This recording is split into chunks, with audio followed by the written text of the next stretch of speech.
Hello, everybody. Welcome to this special edition of Coffee Time with Byron. I am your host, Byron. Alongside me are two radio legends of San Diego, Chris Ello and John Kentera. Two legends. I gotta say, I just started listening a few years ago, so I can say they're legends because I know they've been on the radio a long time. That's just me, even though I'm new to the San Diego radio field. But hey, I'm glad they're on it. They were on singly before, so I wanted to surprise them, and boy, did I ever! Because they don't get to see each other no more. But thank you guys for joining me. I appreciate it. Chris, thank you for joining me from the ballpark. I know you gotta be a busy man right now, but thank you. I appreciate your time. You can, like I said beforehand, you can clock out whenever you want. So, but yeah, thank you again. I appreciate it. No But worries, yeah, man. I'm happy to be here, and thank you for inviting me, man. but And I yeah, don't know, about legends. I think old is a better description, but we'll take it. well, I say legends because you guys have been in the radio game forever. So I mean, even before I started listening to you guys, like I said, I'm newly fresh into listening to you guys. So because I'm so tired of hearing this on this side since I'm in the Tampa side, so I'm sick and tired of that. So I needed something new. I needed fresh. So and hey, Well, I good was to like, be here, Byron. We're happy to be here. Chris and I, we been on the radio a long time, but we also been friends for a long time. We've done a lot of work together on the air, off the air. Our families get together, and he's one of the guys in the radio business I truly love. And you meet a lot of different people in walks of life, but this guy, he's a quality man, and great to be on with him tonight. You did surprise me. thank you. I do appreciate it. I'm glad you guys are surprised and it turned out just I didn't know how quite smoothly it would turn out, but it's turning out awesome. So again, I do appreciate it. So let's get started. My first topic, of course, is hello, our Padres. So let's get started. Um I'm quite honestly shocked around about this turnaround. How this turnaround quickly came from this version of the Padres compared to last year under Bob Melvin, who, no offense to him, he's a good manager, players manager. The players love him, but what the hell happened compared from him to Schilt? What is the main difference? Because you can't mean to tell me Profar is the difference, although he's been one hell of a player for us since we got him back. But what the hell has been the main difference in that locker room and them coming back from behind? This is like a whole different ball team from last year. I'll let Chris start with that one, and I'll piggyback off of him. I'll take a shot at it. I think they do have a better chemistry in that clubhouse this year, and it's hard not to notice who's not here this year.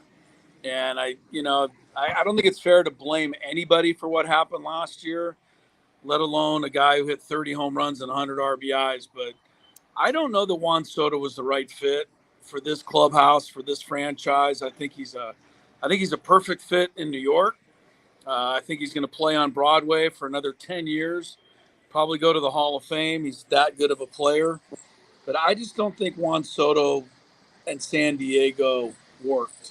And, I think it was a little bit of addition by subtraction. I think, he has a big, I don't want to say ego sounds like a negative word, but, there's a lot of wants and needs as a superstar player. And I think, they have enough superstar players already. And I think Manny and Bogarts and everybody else like that is happy to get that locker room back. And I just think they've got a better mixture this year. And from top to bottom, it's really well put together team. And, Mike Schultz done a good job, obviously, of getting him to, hit a nice hot streak here in August.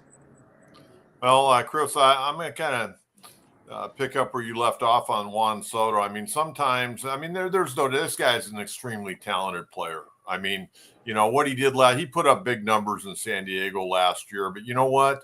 It was really a lot of it the second half of the year because I think he heard maybe even his agent say, man, you got to start swinging the bat, quit taking all these walks, start doing some damage. That's what he was brought here to do, and he wasn't doing damage early in the year. And we know his struggles when he came from Washington.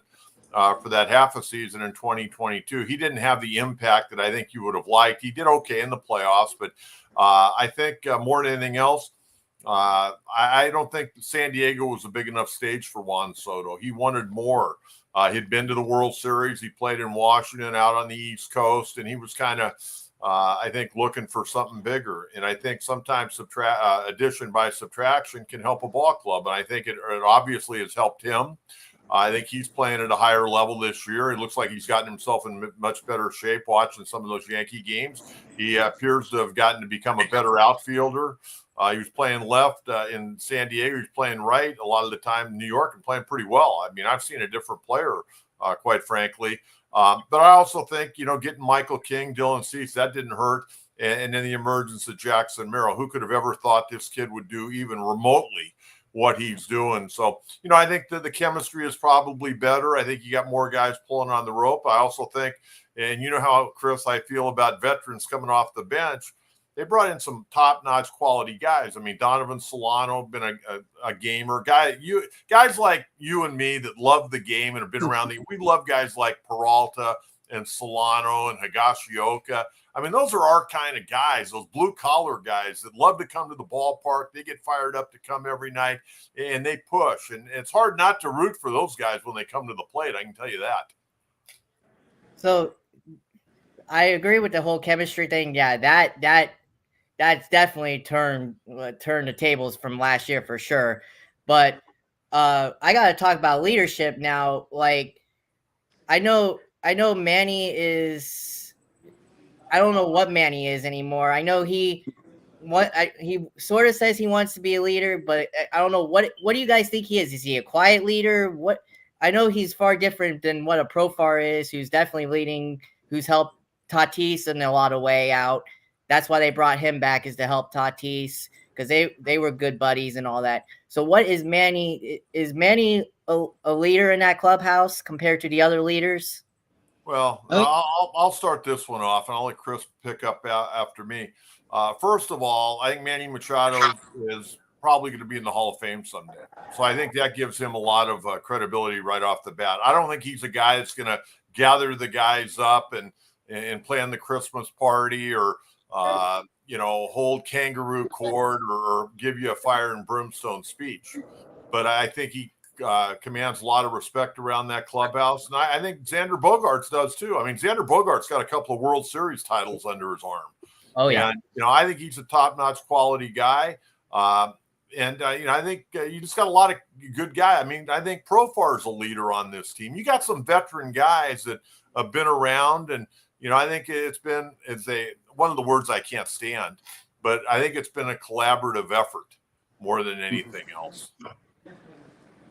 I think Manny Machado is a good leader. He's a little quieter than a lot of guys. He's not that rah-rah, but Coach is right. I mean, he commands respect just by being there. But I think the key thing with Manny Machado is I think he needs to be an alpha dog, and I think he is an alpha dog. I think he needs to feel like he is the guy that this team's going to look to. And I go back to the Soto situation. I think Soto needs the same thing. And I think that to a certain extent, they clashed a little last year in that regard. I think this year, Manny is without question, the alpha. I think Bogaerts and those guys all do their part in leadership. There's a lot of different leaders, but I think there has to be one guy who feels like they're at the top of the pack. And I do think that's Manny. And I think, he says, he likes to say that he leads by example, and I think he does. His play does the talking for him. He loves to say that he posts every night, which means he shows up and he plays and he gives you 4 ABs and he plays great defense. And, he likes people to follow in that example. And I just think it's a great mix this year. I think it's, the AJ Preller, there's a lot of people that want to be critical of AJ Preller, and no matter what we say on this or any radio show, we're never going to change their minds. But I don't think anybody can argue that AJ Preller just had a perfect year of putting this team together. And just about everybody he's brought in has contributed. And it takes, 25 to 30 different people contributing to have a successful season, and that's what they've got. Yeah, They've done a great job. And I mean, even if you take a look, and by the way, Byron, thanks for suiting up tonight. Nice uni. You're looking good. yeah. This is a I sign. think, This is a Tyler sign Joe Wade, Musgrove, all-star from. This is a sign talking Joe about Musgrove. talking about the bench guys, Tyler Wade, he's a journeyman ball player, done a good job in his role. Bryce Johnson's hitting 222, but he plays a little defense, comes in and pinch runs. And, those guys are doing a good job. I mean, and I got to give Schilt credit. He, sometimes he's not the greatest post-game skipper I've ever seen at the podium. But at the end of the day, the guy's got these guys playing good baseball right now. And he's done a good job, I think, of keeping all 26 guys involved on his roster, which is very, very important, Chris, as you know, over a 6-month schedule. And, they've gotten contributions from everybody because a lot of times he's put guys into a situation where they can have a little success. Yeah. People talk about there's a lot of talk about Merrill, winning the Rookie of the Year this year, and I think we can have that conversation too. I think he certainly deserves to be right there. But Mike Schilt really probably should get some Manager of the Year votes. Remember, this is a team that, slashed its payroll in half and only won 82 games last year and got rid of one of the best players in baseball. And Mike Schilt has found a way to piece this whole thing together. He's also had to do it without his top 2 starting pitchers for most of the year. Yu Darvish has been out. Musgrove's been out. Yep. Bogarts was out for a long time. Machado was hurt at the beginning of the year. Mike Schultz really doing a great job managing, and I don't think that can be overlooked. I think the guy that might be the leader in the clubhouse right now is our old buddy Pat Murphy with the Milwaukee Brewers. How about that one? That is that, yeah. The way he's brought that team after Council left, that team was in shambles. After nobody knew what. I got news for you, Byron. Chris and I were around when Pat Murphy was the interim skipper of the Padres. Yeah. Mm-hmm. I never thought he'd get another managerial job, let alone be the leading candidate for National League Manager of the Year. And I think Chris will probably agree with me on that. Right. He's done one hell of a job. I can't believe it. Yeah. Because nobody projected after Council left. All the so-called analysts, all the so-called national analysts predicted that the Brewers were going to go into shambles. They weren't going to trade Corbin Burns before the season, and Brandon Woodruff can't pitch this year.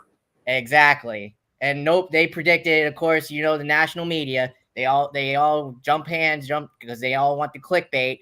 They all said, they're going to go nowhere. They're going to be dead last in the Central. They're not going to compete. Well, look at what he's done. Well, I think Pat Murphy's done a nice job, but I also will tell you that, Milwaukee won the division last year. So, the Padres were middle of the pack last year. They lost a lot of players. I think Schilt deserves to be right there with Pat Murphy for manager. I think he will be. Those have got to be the 2 leading candidates at this point in time. Yeah. For sure. I agree. They have to be 1 and 2 without a doubt. And back to Jackson Merrill in the Rookie of the Year. I agree with you, Chris, for sure. He's definitely, if not far, the leading candidate for Rookie of the Year. I know there's tons out there right now with Duran from the Red Sox. Well, he's in the American League, so he wouldn't be eligible. But as far as Paul, I know he's in American League, but he's on the top of the line rookies. Right. Well, the thing about Paul Skeens is like when you go to the fair and they've got a certain show that you want to see. Okay, you want to go see Paul Skeens. I don't know if people are necessarily going to line up right now to come watch Jackson Merrill. No. I mean, we're fortunate. We get to watch him play every night. And this kid, after only 46 games in AA baseball, never played AAA, what he's doing, I'll be honest with you, I think it's a minor miracle. I never thought even remotely this kid could do anything close to what he's doing, let alone become a center fielder. And probably, I know there's some good center fielders in the National League, but seriously, we're talking about Mike Schilt as being the Manager of the Year in the National League.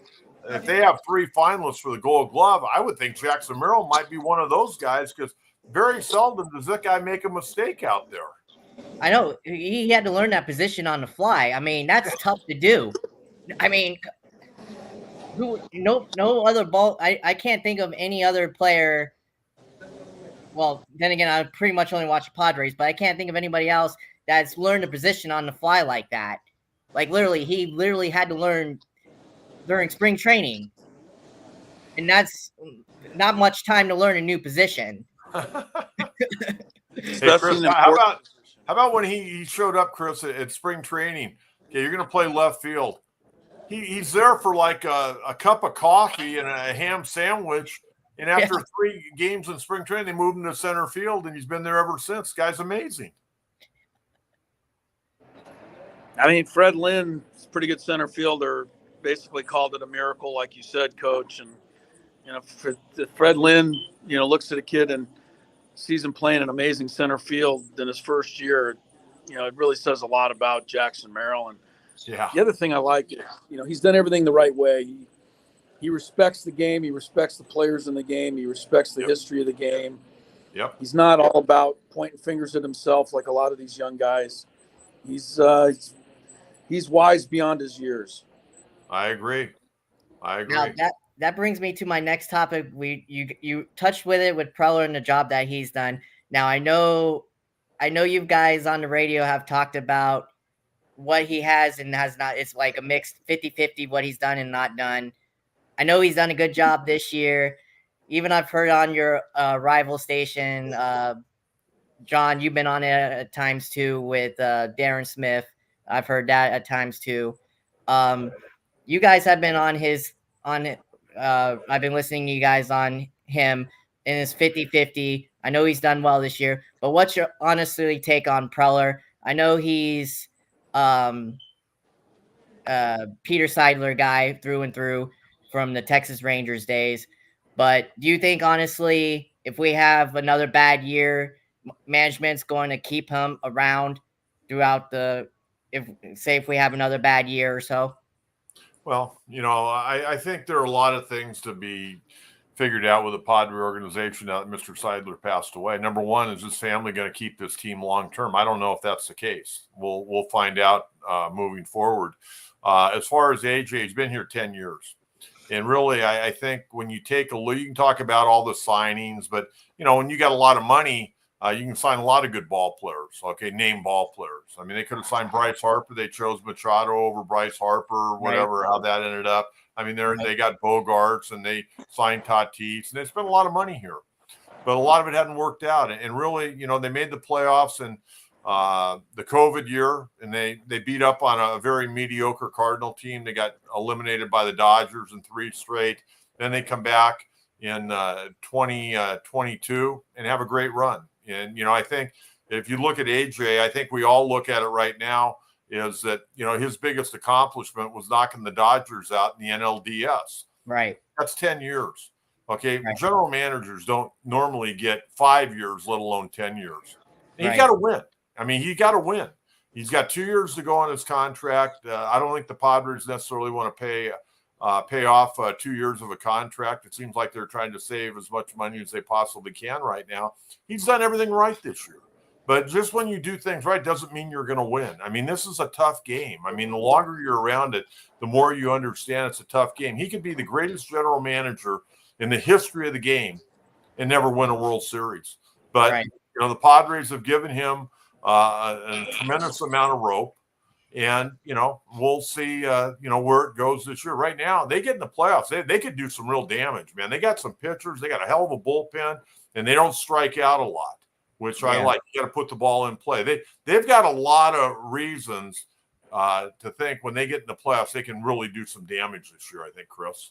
Yeah, I think, here's the thing with AJ. I mean, I think, there were some lean years for sure, Coach, his first 5-6 years on the job. And they went backwards a few of those years too. He did, and maybe he is fortunate that he had so much support to survive that, because a lot of guys, like you said, Coach, probably wouldn't have survived that. But if you look at the last, 5 years from 2020, 2021, 22, 23, and 24, basically they've had 5 consecutive years of playing meaningful games into September. And a few of those years beyond, right? 2020 and 2, they made the playoffs. 21, they were there all season until they collapsed, at the end of September. But they were still playing, meaningful games. They go like 12 and 34 or something like that. Yeah, it was horrible. finished incredibly bad. Yeah. And, even last year, even though they came up short, they were pretty much, considered a contender really until, maybe the first week or two of September. What I'm saying is, if you look at the history of the Padres, Coach, go back to 1969, give me a better 5-year stretch. I'm talking the whole 5 years, where all 5 years they've been relevant. And I don't think you can find a 5-year stretch where they've been relevant. They jumped into the World Series. They fell off the map. They jumped into the playoffs in 96. They finished last in 97. 98, they got to the World Series. By 99 or 2000, they were not relevant anymore. Yep. This is a nice stretch that he's put together. And I think that that's going to, gain him some positives in terms of whether or not he goes forward. Well, I think the thing that's disappointing more than anything else, they've spent so much money. And until this year, they weren't even remotely in the race in the division. Now, I realize the division doesn't matter because you got the expanded wild card and all that. But this year, they have closed the gap on the Dodgers as far as how many games are behind. But when you're behind a team in the division by, 18, 22 games, you're not closing the gap on anybody the way I see it. This year, it's a different story. Besides that, the Padres have really outplayed the Dodgers pretty much the entire year. That right now they got 3 games left to go that final week of the season. But right now the Padres are, have won a lot more than the Dodgers have this year against head-to-head competition. And, some of those lean years, the Padres were winning division titles. I mean, Bruce Bochy, in the time he was here, he won 4 division titles. Yeah. In that time, yeah. What happened to him? He ended up what happened to him? The best thing that ever happened to him is he went to the Giants. That's the best thing that ever happened to him. He's doing all right. He's done okay for himself. So my next order of business, this was controversial last year, and I kind of see his point. I kind of don't. I think you guys know where I'm going with this. The Josh Hader situation from last year to this year, and the whole situation of him going past 3 outs. What is your guys' take on what his explanation was when he said that he was going by with what his agent told him, that he shouldn't go past 3 outs, that he's saving his arm for the money? What I know as a fan, I honestly, I see it from his point, but as a fan too, I also hate it because sometimes as a closer, you need those 4 outs or whatever. And if you don't have a closer that does that, that's not willing, that's not really helping the team. So what is your guys' take on it? Even though I totally get the players' part as well. So what's your take? There's a couple of things. First of all, it left a bad taste in San Diego. There's no question. I think if you mention Josh Hader to most Padre fans, they don't look upon him, too fondly. Exactly. But he played the game when he was with the Brewers, and he did whatever the Brewers asked. And he pitched a lot of 8th innings, and he pitched a lot of 6-out games, and he did all of that. And then he went to get a contract, and they said, well, you're not really a lockdown closer. You pitched the 8th inning, you pitched the 7th inning, you pitched 3 outs here, 4 outs there, and they gave him a much smaller deal. Yeah. So he looked at that and he said, I have to play the system and the game. And the fact of the matter is that if you're a 9th inning closer only, you get 10 times more money than the rest of the guys. And so I'm not in a perfect world, I wish everybody just said, hey, I'll do whatever it takes, Skip. That's the era I'm from. But I can't begrudge a guy for playing the system and saying, you know what, I pitched the 8th inning all these years and you didn't reward me for it. So I have to pitch the 9th inning so I can get rewarded. I get that too. I do. Well, there's a lot to chew on. And Chris, I think you did a really good job of explaining that. I thought, Byron, before he came to the Padres, I watch a lot of baseball and I look at those box scores and I'm looking at what this guy's doing and that guy's doing. And I used to say to myself, man, the Milwaukee Brewers are pitching this guy's arm off. Yeah. And, then he shows up in San Diego and, I'm like Chris. You're not going to find more of an old school guy when it comes to baseball than myself and Chris. I mean, we live and breathe this game and got a great passion for this game. And, you would hope that guy would want the ball every night. You don't want to use a reliever more than 3 nights in a row. They should be able to go 3 nights in a row, most guys. And I remember asking Bruce Bochy one time, is Linebrick going to go tonight? He goes, no, he's gone for 3 nights in a row, and I don't want him to have surgery. And, he'd thrown 4 out of 6 nights or something like that. But, normally you ought to be able to go 3 nights in a row, especially if you're throwing, 12 to 15 pitches, hopefully. But, I also think now in the clubhouse, years ago, if you had a guy like that didn't want to pitch a third day, or he didn't want to get that last out in the 8th inning, you'd have some veteran players come over and probably, have a little confrontation in front of their cubicle after the game, or, probably after the game, especially if you ended up losing. There'd be some ornery veterans not real happy with you. But all the guys now have been brought up with the agent and, been told how great they are all the time. So the other players, for the most time, get it. I mean, I think that's where, it put Bob Melvin in a difficult situation more times than not. And again, I think that goes back to the general manager. And I think the general manager needs to sit down with the agent and say, hey, we're trying to win a World Series here. We're trying to get into the playoffs. So we're trying to put your guy in the best possible opportunity here to where he can, make his money in free agency during the offseason, whether it's here or somewhere else. But, I think there was probably a lot of miscommunication or no communication whatsoever. I agree. Yep. They let the player dictate it, and they allowed it to fester and go on. And I think it hurt the ball club. I really do. And like you said, I believe truly that's what Bob Melvin frustration was last year. Even though he wouldn't dictate, it wouldn't come out of his mouth. It didn't come out of his mouth ever. But you could tell in his language when asked about it, he was visibly frustrated because his hands were tied. He didn't know what to do with the situation. He had a lot of issues he was dealing with last year. There wasn't just, with a Juan Soto, whether he was going to be here or not, or Josh Hader. He was having more problems with him and AJ more than anything else. Yeah, that too. Yeah, they butted heads. Yeah, for sure. So now that leads me to one of our division rivals. What is up with the Colorado Rockies and Bud Black? I mean, for all the time, I'm watching the Padres and the Rockies for at least 2-3 years now. He has had our number. What is it with the Rockies and beating us all the freaking time? It's freaking ridiculous. Bud Black always has them ready to beat us, and boy, does he ever. They've always come to play, and they always tend to beat us in a 3-game series. Well, he's first of all, he's an Aztec for life, so he's got San Diego ties there. Secondly, he was the manager of the Padres, and I would think that he still has a little chip on his shoulder for how things ended in San Diego. So I don't think there's any doubt that he himself gets a little fired up for those series. But secondly, look, first, Bud's one of my all-time favorites, and I know the coach likes him too, and he can manage. I mean, he's, unfortunately, he works for one of the worst owners in the sport. Right. I agree. Doesn't really know how to put a team together, or how to spend his money.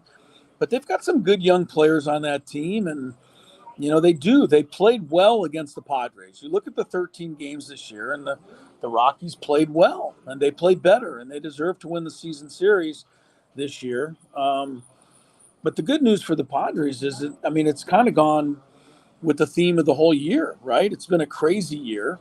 The Padres have already won the season series against the Dodgers. On the flip side, you've had Profar, you've had Waldron, you've had Higashioka, you've had Merrill, you've had so many unexpected things happen in your favor. This is one unexpected thing that didn't happen in their favor. That's the way I look at it. Okay, well, I'll answer the Bud Black thing. Bud Black is one of the smartest men I've ever met in baseball. And there's no doubt about it. And he will never get credit for a lot of the things that went on behind the scenes with the Padres when he was here.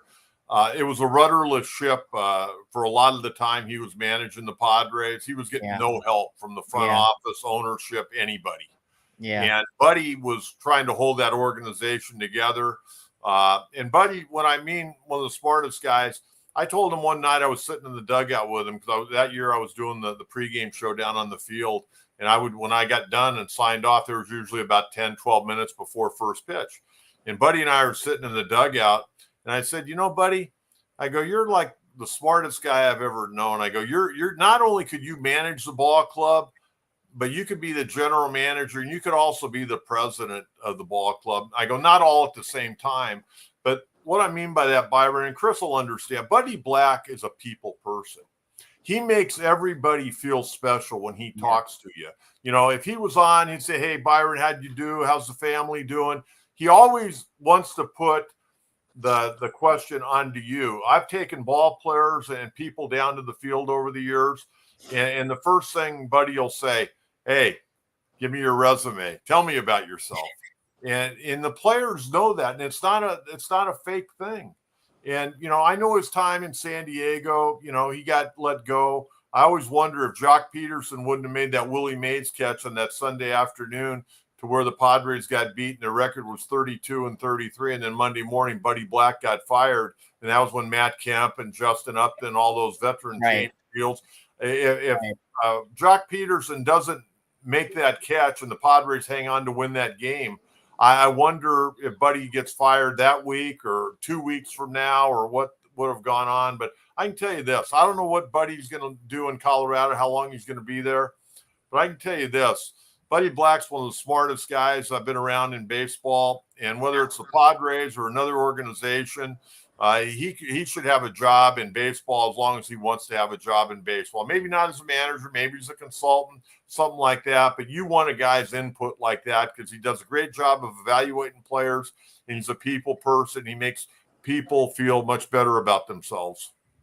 Real quick, Byron, the one thing that Buddy always said to me, Coach, and you'll laugh at this, but he always says his greatest coaching achievement was getting me to be a varsity ball player at San Diego State for 2 years because he was my pitching coach, or he helped. He wasn't our official pitching coach.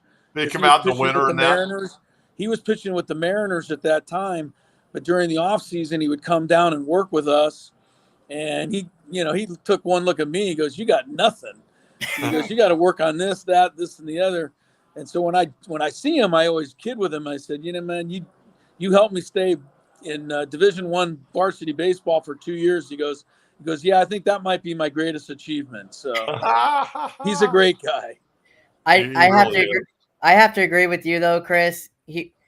Besides the A's owner, who's one of the worst in baseball, by far, whatever his name is, Rick Monfort. He's up there with him. I agree with you. Unfortunately for Buddy, I don't think he's going to last long. And I'm surprised he's lasted this long with the owner. Yeah, but why would they make a change? I mean, who are they going to bring in that's going to be able to do any better? Nobody's going to be able to do any better under those circumstances. And he works so well with people. They don't want to bring somebody else in because a lot of people wouldn't be able to deal with what Buddy deals with on a daily basis. Yeah, I think he may actually be there a little longer than we expect, just because he doesn't make a lot of waves. Now that leads me to our other former one that from last year, Bob Melvin. He wanted to return home to San Francisco, which he did. God bless him. Wish him well. What's your guys' take on why he wanted to go back? Why he wanted to coach in his hometown of San Francisco? Why I know he clashed with AJ. What's your guys' take on him returning home? And what do you think his chances of turning around the San Francisco Giants with the young talent they have? I think that, you answered it. I mean, I don't think Bob Melvin ever wanted to really leave here. I think he was honest with us the whole time. I think he's a pretty honest guy. I think he wanted to stay here. But, when push finally came to shove, AJ, wasn't going to change the way he did business. Yeah. And that just conflicted with the way Bob Melvin wanted to do business. So that's why he left. I don't think there was anything more to it. The Giant thing obviously became available. That had a lot to do with it too, the timing of it. But as far as turning the Giants around, I mean, when they've been healthy, they've been they've been all right this year. They've had way too many injuries to really get a feel. But I have a respect for Bob Melvin. Anybody that could, what did he get the A's to the playoffs? 3 times? Yeah. That's unbelievable. I mean, you just talked about the ownership. He got the Padres to the NLCS in his first year. Yes, he did. Yeah.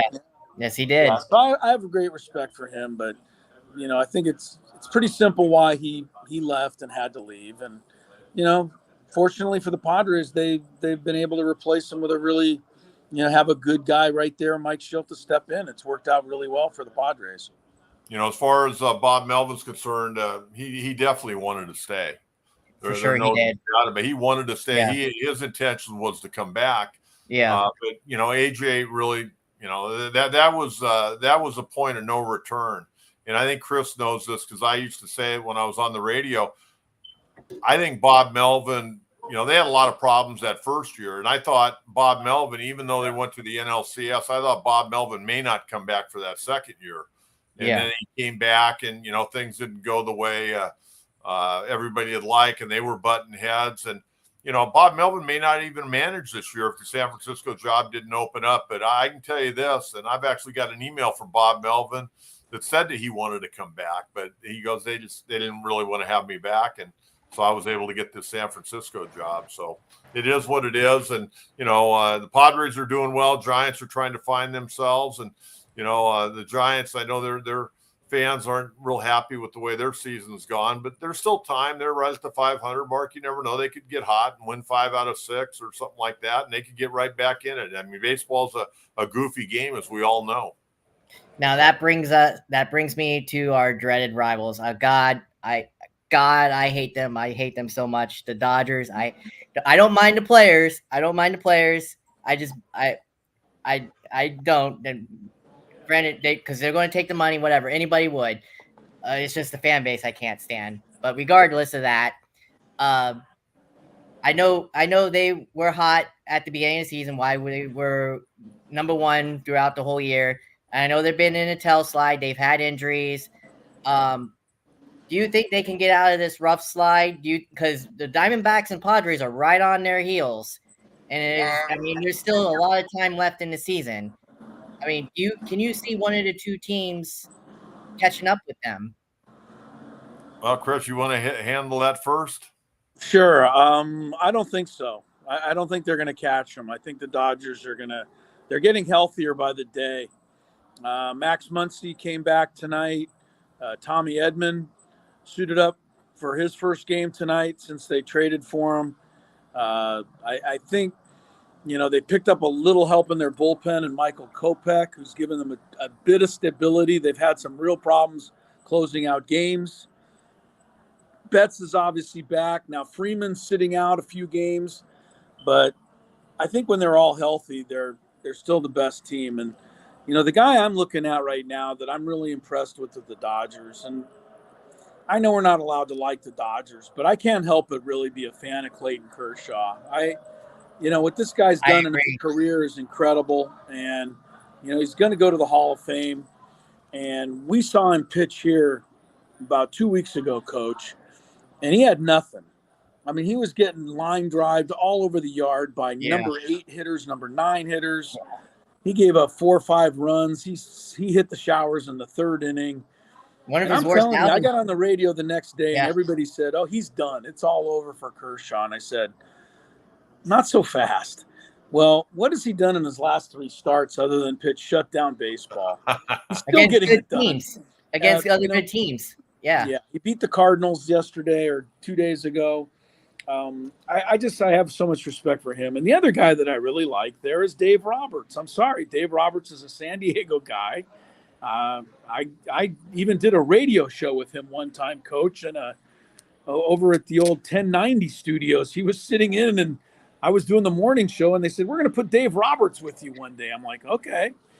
I like Dave Roberts, and it's not his. He's the manager of the Dodgers. We're supposed to not like him.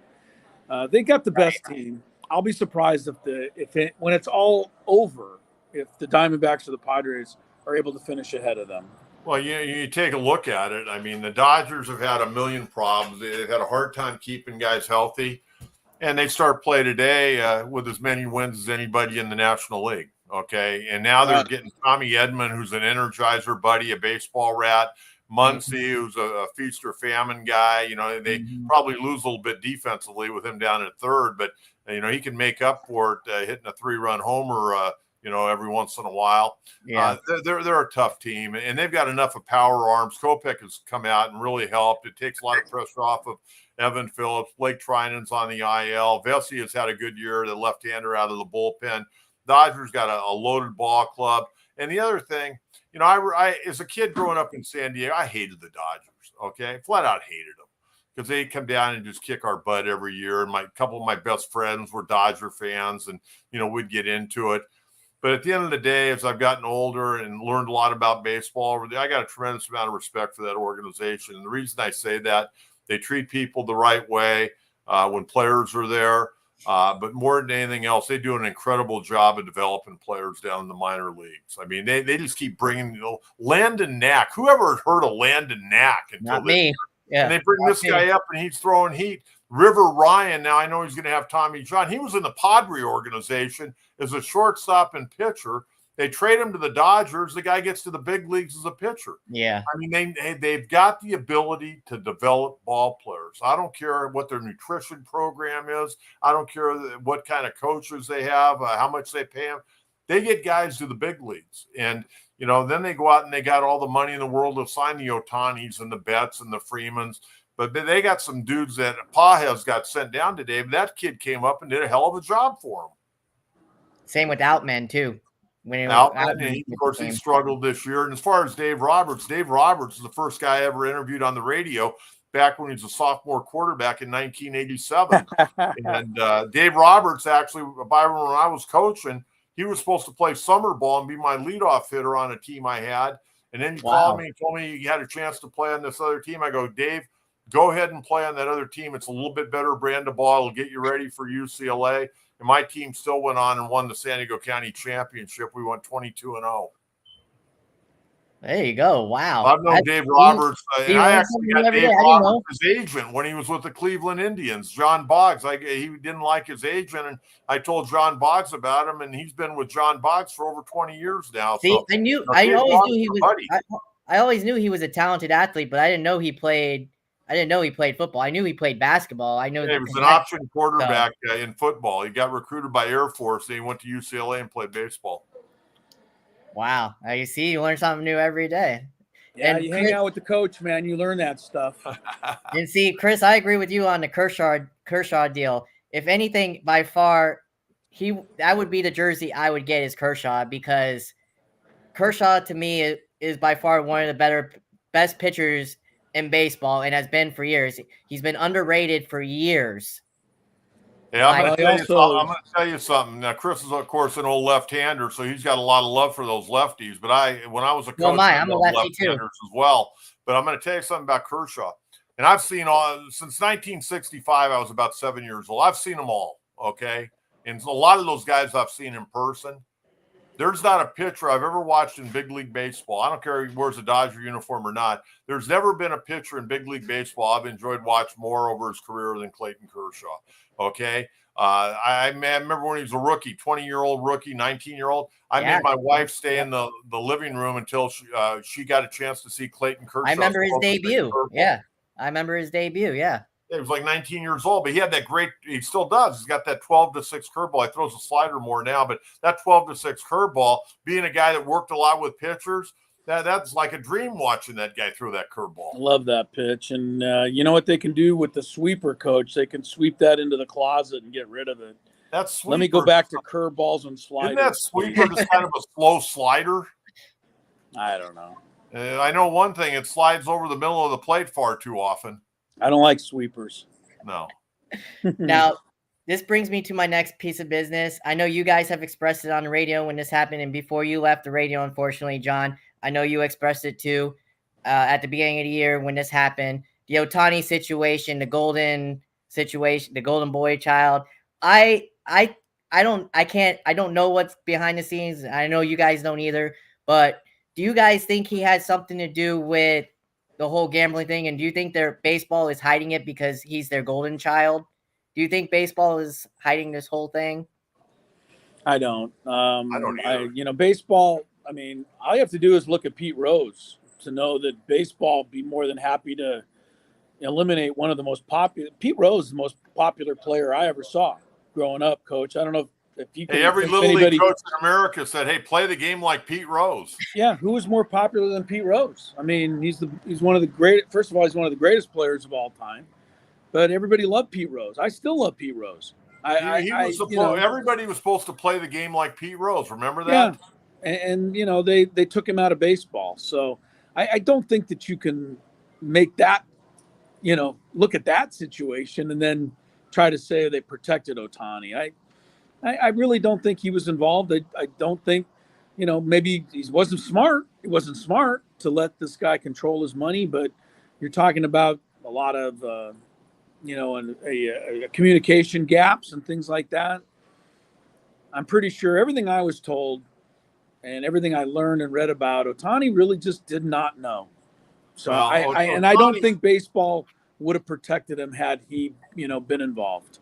Well, here's my take on Ohtani, because when I was working for John Boggs, the agent, I did a lot of work on Ohtani when he was still in Japan, because John was in line, and the guy that ended up representing him, they kind of had a head start because they had an office in Japan already.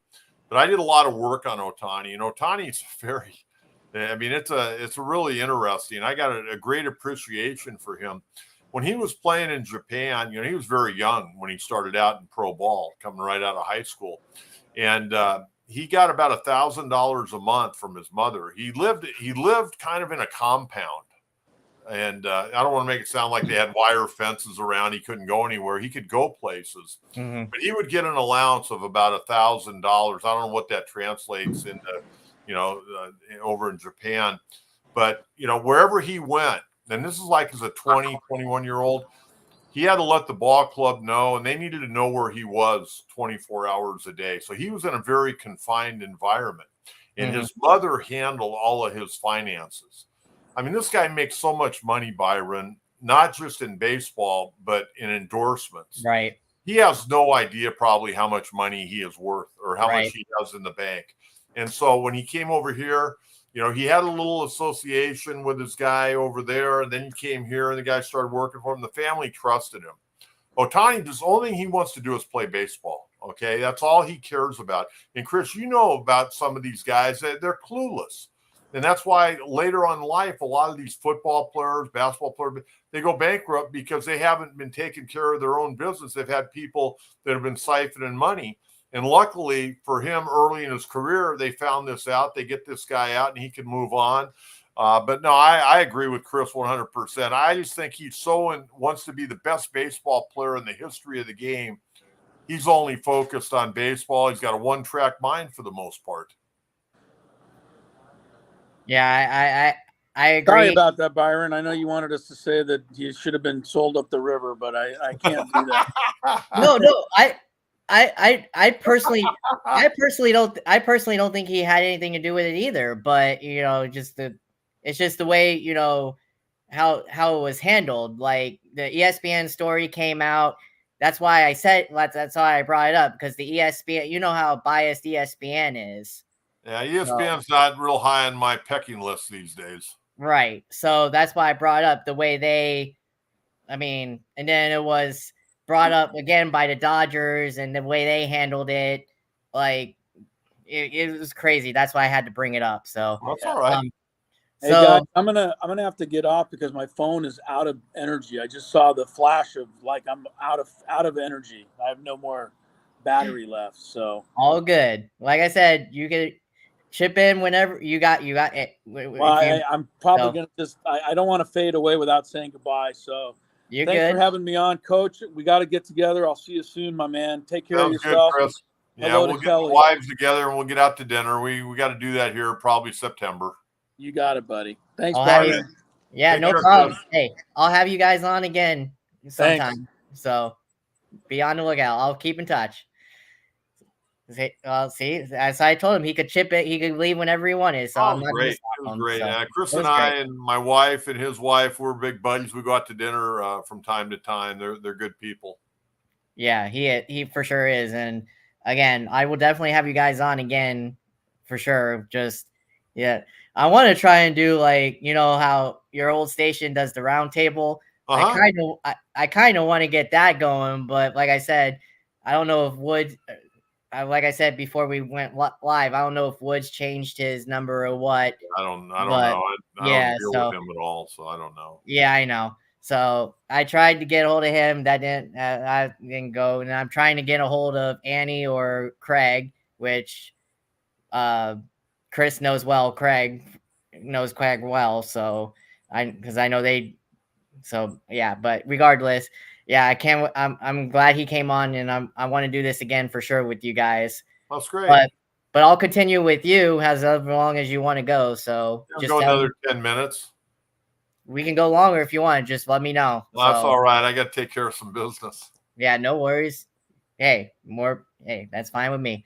So yeah, my next order of business. So got 10 minutes. Let's do this. So we'll try and make as quick topics as I can. Um, there's been speculation of course, you guys know, you guys have said it on the radio. Of course, you guys are getting an MLS team next year. There's also talks maybe of expansion in the NHL. Do you see that happening? Do you see us getting a San Diego team? Not until they can build a new arena. Until they can figure out exactly what they're going to do where the current sports arena is, the Pechanga Arena. They're not going to get an NBA team, NHL team, or any kind of other team until they build an arena. And, you're not going to build an arena unless you can get an NHL team or an NBA team. And no NBA or NHL team obviously is going to come until that arena is built. So it's the old chicken and egg on that one. They're going to have to figure that out. They're trying to get Stan Kroenke to build, like a San That's what I Diego heard. Live, Yeah. but I haven't heard word one on that, Byron, in the last couple of months, or 1 month leads to the next month. It's been pretty quiet, but I'm excited about the San Diego FC coming in here. I'm a big soccer fan. I was the general manager of the San Diego Sockers for 6 years when I was still on the radio and, indoor soccer. But the Wave are struggling. They just hired Landon Donovan last week to finish out the year with them as their interim head coach. So we'll see if they're able to turn that around. But as far as the MLS franchise, I'm excited about it. It's probably about a decade overdue. But now you got Snapdragon Stadium, which is a really nice stadium. I'm looking forward to going out there on August 31st for the Aztecs' first home football game. But Snapdragon's done great. They've had some really good friendlies there. They brought in teams in. Manchester United's come in a couple of times, and the Wave play there. San Diego FC will play there. So soccer's a big deal in San Diego, and I'm glad that I know a little bit about it. Yeah, that I didn't understand with the whole Kroenke thing. Why would he want to shift over to San Diego when he's already got teams in LA and Denver? Well, because he can make money. And I think if Kroenke were able to come in here and build an arena and develop that area downtown, he knows the people. He's not selling the Denver Nuggets. He's not selling the LA No, Rams. Okay. right. But he knows people that have money that could want to bring an NBA team here or an NHL team. I mean, he knows, he's in the hierarchy of owners in the country, in the world for that matter. So, if he builds an arena, he's going to be able to help San Diego one way or the other get some franchises in here. Now, that I do agree with. He does definitely have the power for that. So I do hope that occurs. But yeah, I do agree with you on the soccer. I can't wait for that. Manny Machado is a part owner in that too. I might say Right. so. That I'm looking forward to that to see how he handles that. But if he's going to be a he's part, basically part owner. He's got the money involved. I don't think he's going to be making any day-to-day decisions. But he's going to come to the games, and that's what I mean. Yeah, that's what I meant by a that. PR guy for him. But he Yeah. made a financial investment. It's good that have guys that are playing in San Diego that have the money to reinvest into the city, and I think it's going to go really well. I mean, as long as they don't outprice the fan base right from day one, give them affordable tickets. They'll fill that place up. I mean, soccer's big in San Diego, big in Southern California. Yeah. No, I agree for sure, without a doubt. If it wasn't for any of the other major sports in California, yeah, by far soccer is by far down there. Byron, I'm a San Yeah. Diego boy, born and raised in San I know you Diego. are. I know you are. I want to get an NFL team back someday. I know it probably won't be in my lifetime, but I want an NBA team again. I want an NHL team for the first time. I want every pro I would love that. sport in Believe San me, Diego. I would love that for San Diego, and I'm a Florida guy, as you know. So I would love to see San Diego have those teams, but unfortunately, like I'm sure you can agree with me, unfortunately, I don't think it's going to happen. You're Not probably right. well. You're probably right. That leads me to the Olympics. I'm sure you watched it. Uh-huh. I know Kawhi Leonard, San Diego State Aztec guy. I wanted to get into it with Chris too, but I know he had to go because of the phone, which is understandable. Uh, Kawhi Leonard, he was supposed to be a part of your team. What's your take on him? Load management, that whole thing with load management. What's your take on Kawhi Leonard? Because I know you have somewhat ties with him, and so does Chris with the San Diego State Aztecs because he's a fellow Aztec. Well, But he's what's had your a take hard on time him? staying healthy the last several years.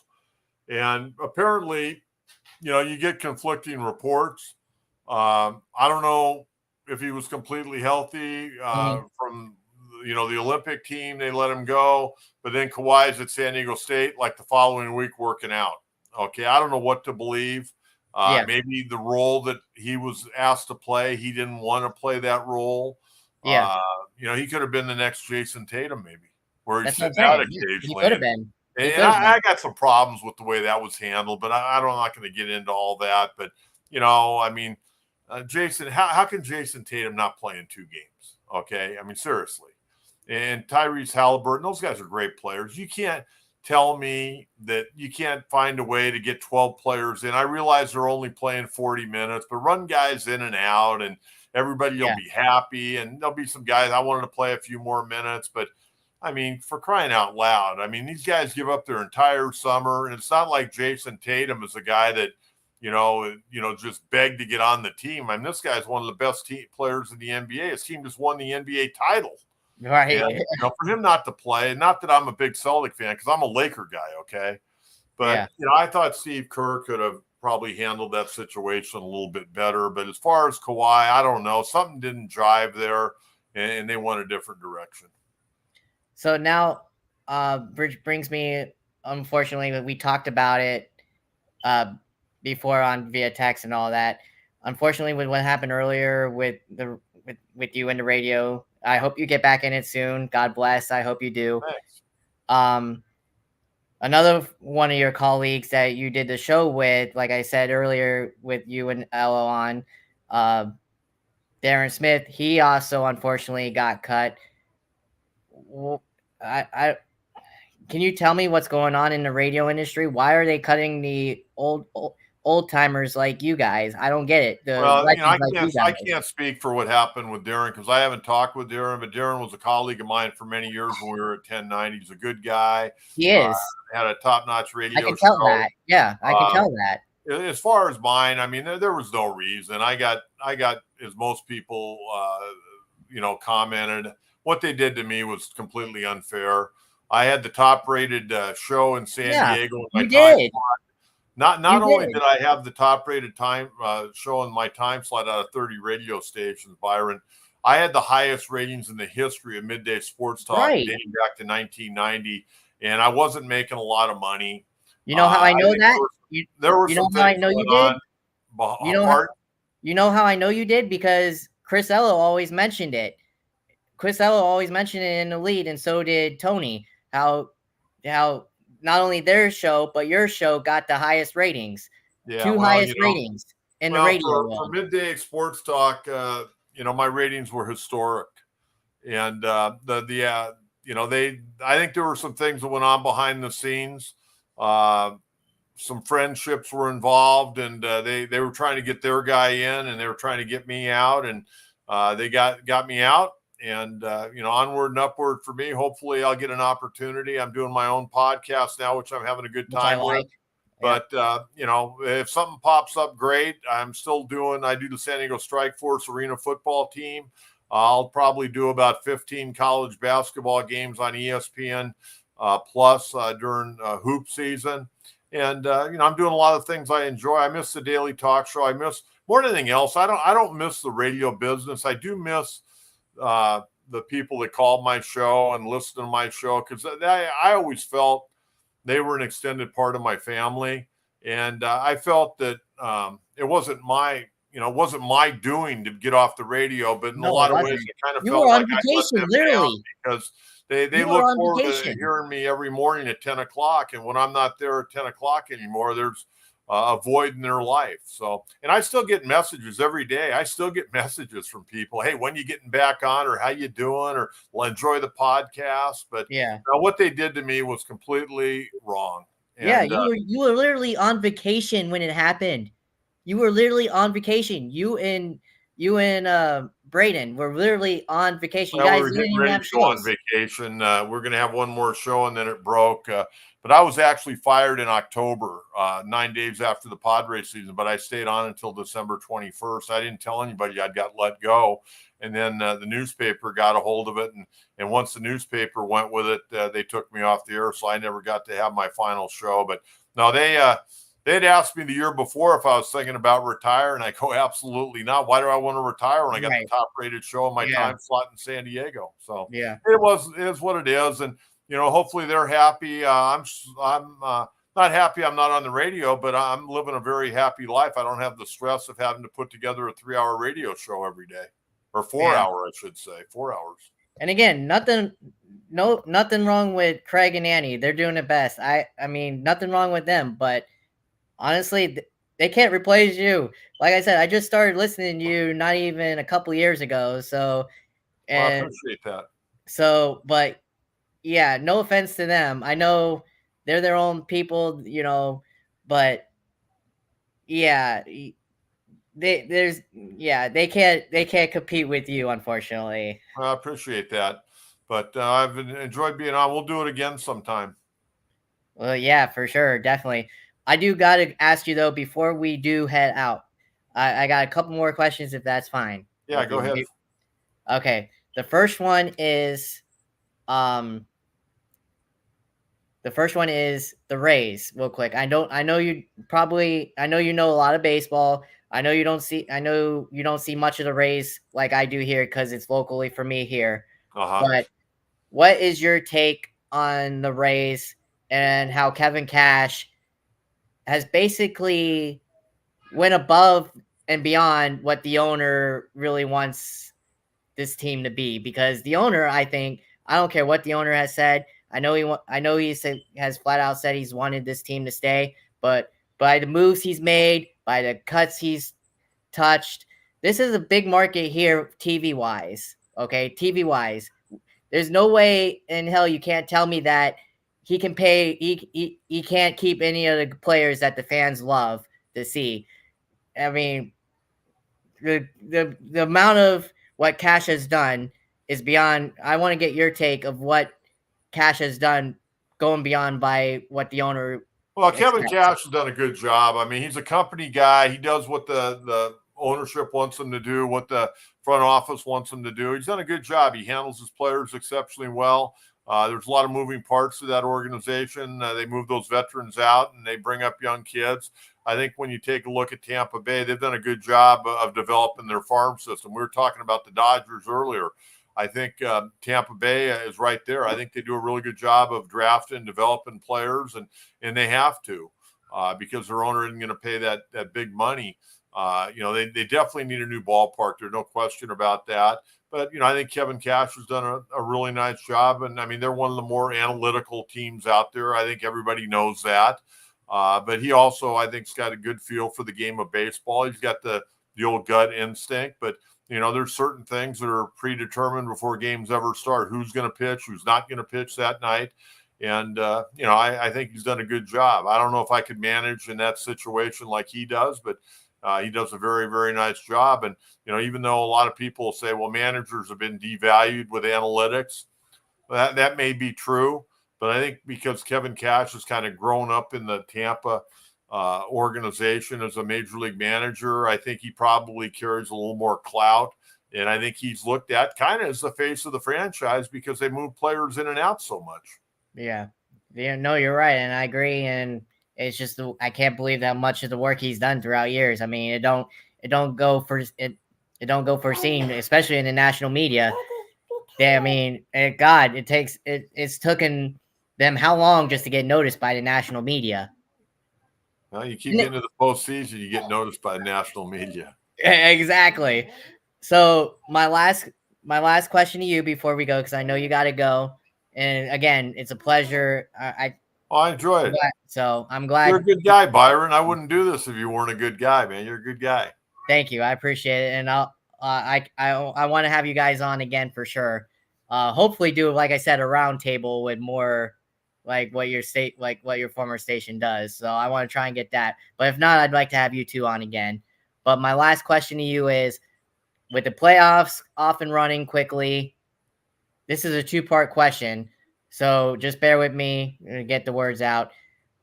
With the expanded playoffs, what teams do you see making the playoffs? Because it's a tight race. I want each league. You to give me each league. What teams will be in the playoffs? You think will be in the playoffs with the expanded playoffs, and who do you think will be in the World Series and will win it? Well, you're giving me a lot to think about here. Let's start with the National League because I follow the National League a lot tighter because of the Padres. I think the three wild cards are going to be the Padres, Atlanta, and Arizona. I think those will be the three wild cards. And, I think the Dodgers will hang on. I think Milwaukee will win that division. And I think Philadelphia. I like Philadelphia. They've got a bunch of grinders on that team. They got some guys, Ranger Suarez, Zach Wheeler, Nola, those guys are pretty tough, but I think the Dodgers get healthy. I think the Dodgers are going to be right in there. I think it's going to come down to either the Dodgers or Phillies. And I think, Ohtani may be the difference maker just because, he can hit those home runs, steal bases. I think the Dodgers are going to be tough to beat once they get everybody back and rolling.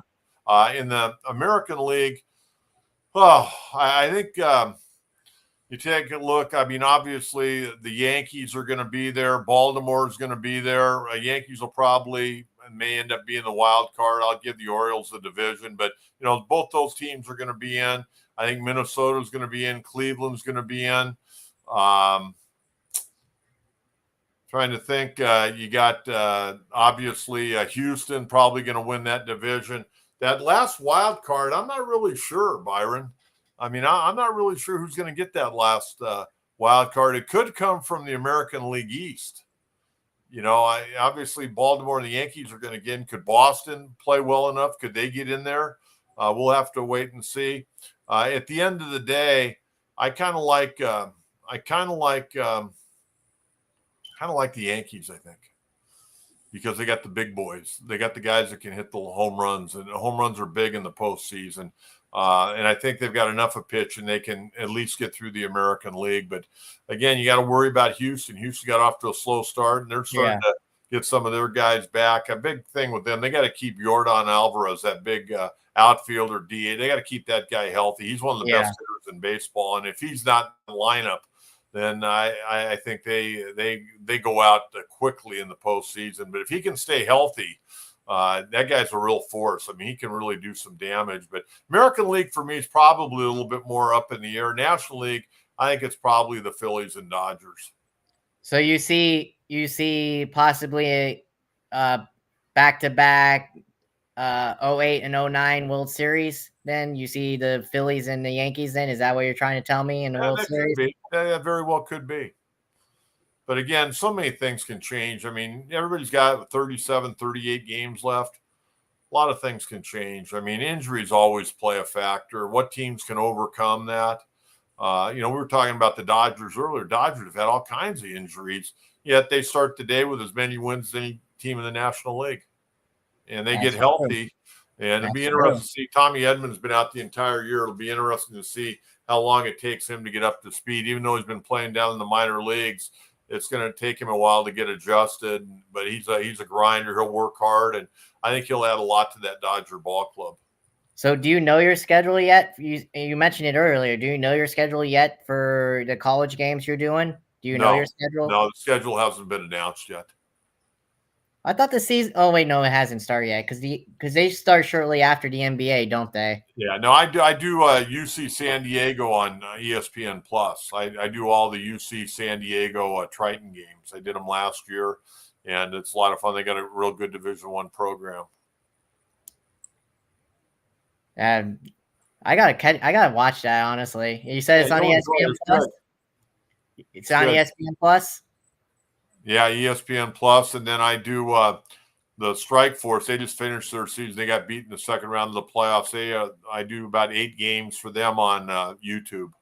Strike Force. Yeah, San Diego Strike Force. The is that the Indoor Football League? Yeah, that's what you were talking about earlier. That you said you ran, right? Well, no, I did the soccer's indoor soccer. Okay. Yeah. All right, Byron, I gotta go, man. Yeah, that's fine with me. But yeah, give me that. Give me that on YouTube again, so I can catch that. Oh, it's indoor football. San Diego Strike Force. Perfect. All right, thank you, sir. All right, I definitely Byron, appreciate it, my friend. Thanks for having me. Definitely, I'll have you guys on again. It was awesome. I'll be texting you. All right, man. You do the same. Right. Bye. Take care. All right. Bye. That ends the episode. Thank you again for joining me. It was a pleasure. I'm glad they were able to come on again, be reacquainted after a long radio stint. They're San Diego legends in the radio game, no matter what they say. So they've been doing it forever. Chris Ello is still doing it. Unfortunately, John isn't no more, but I'm hoping he will get in soon. But until then, I'm out. It was a good time. Till next time, have a good night.